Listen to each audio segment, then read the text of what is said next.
Hi everyone, welcome back to lesson 1.2. So hopefully you've enjoyed spending a bit of time reflecting using the KWL chart on what you already know about learner-centered pedagogies. Maybe you've had some experience with project-based learning already. In this lesson, we're going to look at the course learning intentions, what we're learning together, and also how we're going to learn, looking at protocols for our learning. First of all, let's look at our learning intentions. This is what you're going to be focusing on throughout the course. And we've broken that down into knowledge set, mindset, skill set, and tool set. This is a nice way for us to think about our intentions around learning. In your learning journal, you'll find a copy of these included, and also a little bit of information about this idea of split screen learning intentions, where we break down in a bit more detail what are we actually intending to learn, and you can use this with your students. Let's have a look at what you're going to learn during this course.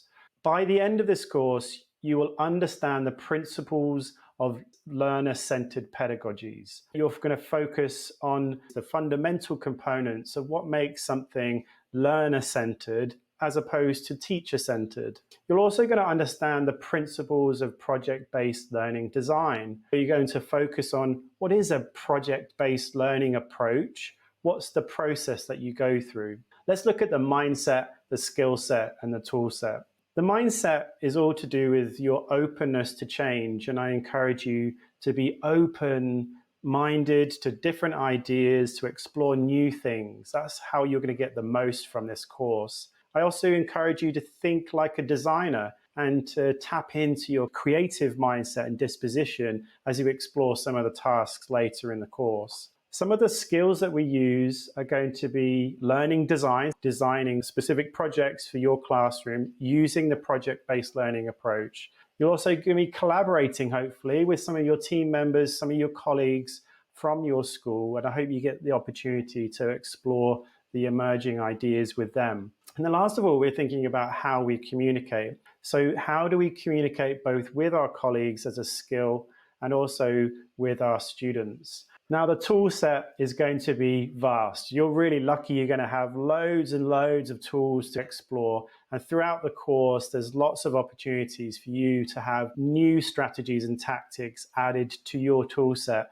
And I couldn't fit them all in this little part of the diagram here, but you will be exploring how to build better questions, lots of graphic organizers to help you and your students represent information. And also we're going to be doing things like concept maps. One of the key things that ties the last part together is that you're going to be developing and designing your own project plan. Once we've learned a little bit about the principles and process of project-based learning, we're also going to be applying that to a project of your own. Let's have a look at how we're going to work together. This is where I would like you to have a think about how you're going to approach this work.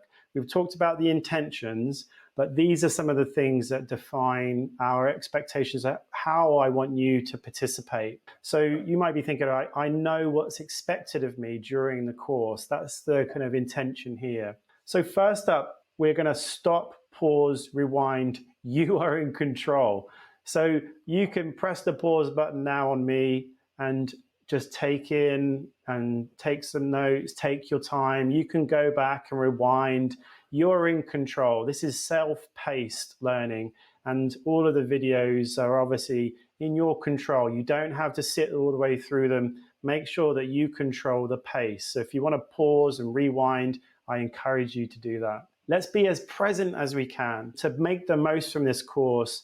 Try to find a time when you're not distracted, when you're able to focus on the content, focus on the instruction, and have the time to be able to explore some of the resources. Be present as you can.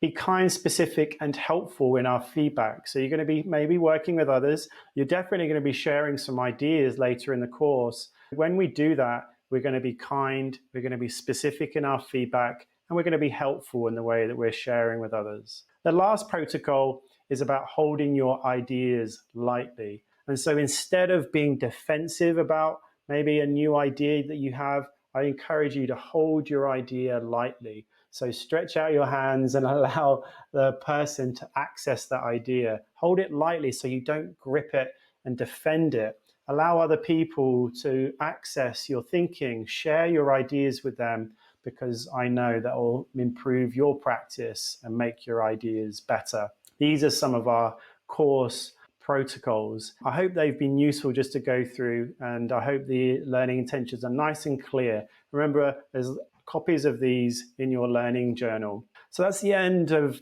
this lesson as we've explored our course intentions, and I'll see you in the next video as we start to explore how to get some help with the course and also how to navigate your way through the different materials.